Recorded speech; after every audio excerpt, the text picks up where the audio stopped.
Do you struggle with that voice that tells you that you have no idea what you're doing as a parent? Do you feel like you're failing at parenthood and get caught in the spiral of worry that you're screwing up your kid?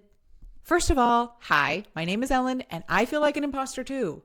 Let's talk about imposter syndrome in parenthood because A, it's universal, B, it's lonely, and C, it is full of shit. And I mean that literally. Let me give you an analogy that hit me while potty training my daughter. My daughter loves reading. She also is in her full-fledged three-nager era and wholeheartedly believes that she runs the world. I love that for her as a woman, and as a mom, it's been a journey. But anyway, so when we started introducing the potty to her, at first the only answer was no. No to underwear, no to the potty, no to being a big girl who listens to her body. My way into yes was through books. I bought probably 10 books all about the potty and sprinkled them in all of her favorite reading spots throughout the house and next to all the potties, of course. At first, I didn't mention them, but when she spotted them and realized they were new, she instantly wanted to read them and see what they were all about. One of the books that quickly became one of her favorites was a book by Taro Gomi called Everyone Poops. It goes through all sorts of kinds of poops, ways to poop, size of poops within the animal world. The message is as clear as its title. This is simultaneously a universal, yet very personal experience, much like the fear of failure in parenting. I don't know about you, but when I get caught up in my imposter syndrome as a parent, it feels like I am the absolute only person on earth who has failed this hard or who will ever fail this hard. I am positive that I am permanently messing up my kid for life, that I have caused irreversible damage to their young psyches, and that I should probably just go hide in a hole and never come out. But hear me when I say, everyone poops. I mean, everyone experiences this. I don't care what Calm Mom podcast or Conscious Parent book you're reading. The host and author of that media gets mad too. They escalate and overreact. They say the wrong thing in the moment. There's absolutely no human on this planet who has ever been a perfect parent or never felt like a failure or fraud while parenting. So here are 6 really tangible ways to change your thinking when imposter syndrome strikes by using the acronym CHANGE.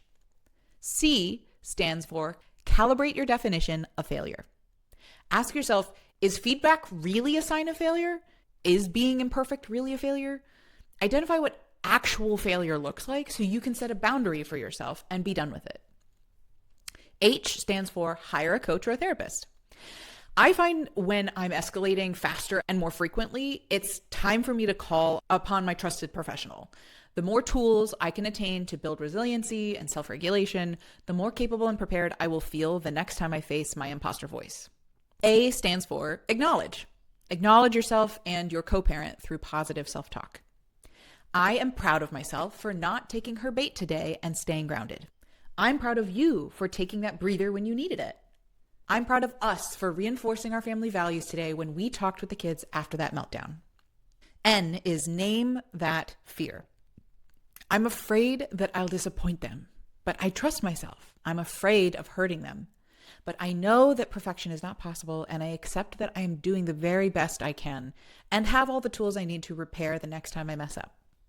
G stands for gather evidence of success. Observe the good habits that you're instilling in your child. Track those moments where you parent them the way that you wanted to and celebrate the progress. And E stands for end the comparison game. Comparison is inherently an unwinnable game. It is your internal self versus someone else's external self. You will never win this game. You can use others as inspiration for things you might try or practice, but never ever think that the parenting you see is how it goes every time. So there's a whole bunch of opportunities for us to take to forge new neural pathways when our brain tells us that we are the worst parents ever. But truly, if you take nothing else away, remember this: everyone poops and everyone feels like an imposter. Parenting is the most challenging job that there is, with absolutely no training for it. So have grace with yourself because you have never done this before, and seize every opportunity you can to learn, acknowledge, and grow within yourself. Comment below so we all feel a little less alone. Which letter from change will you implement today? And with that, we've come to the end of today's episode of the Contentment Creator Podcast, where we've covered imposter syndrome in ourselves, our marriages, our parenthood, and our businesses. Whether you caught the whole episode or one of our segments, either way, thank you for making it all the way to the end. And I hope you are subscribed so you don't miss another episode. Join me on my mission to turn a world full of content creators into a world of contentment creators. Bye, y'all.